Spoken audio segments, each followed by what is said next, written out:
جی جواد، بتائیے گا کہ کراچی میں شہدائے کربلا کی یاد میں جلوس کب تک برآمد ہوگا اور جلوس میں سیکیورٹی کے کیا کیا انتظامات ہیں؟ جی بالکل، کربلا میں حضرت امام حسین علیہ السلام اور ان کے ساتھیوں کی جانب سے دی گئی عظیم قربانیوں کو خراج عقیدت پیش کرنے کے لیے ملک بھر میں یوم عاشور 10 محرم الحرام آج مذہبی عقیدت و احترام سے منایا جا رہا ہے۔ واقعہ کربلا حق و باطل کے درمیان امتیاز کی علامت ہے۔ ظلم اور بربریت کے خلاف اس کی مثال رہتی دنیا تک دی جاتی رہے گی۔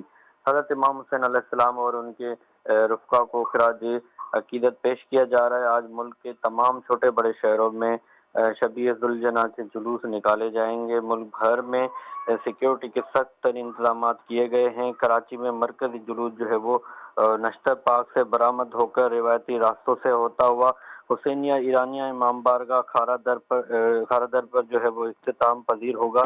آپ کو بتاتا چلوں کہ سیکیورٹی کے سخت انتظامات کیے گئے ہیں۔ جو جلوس کے جو اطراف کے تمام راستے ہیں، ایم جناح روڈ اور دیگر جو اطراف میں راستے سارے جو ہے وہ سیل کیے گئے ہیں۔ اس کے علاوہ وزیر اعلیٰ سندھ بھی اب سے کچھ دیر قبل جلوس کی سیکیورٹی کی نگرانی کرنے کے لیے پہنچے اور جو ہے وہاں پر انہوں نے میڈیا سے بھی گفتگو کی۔ جی بہت بہت شکریہ۔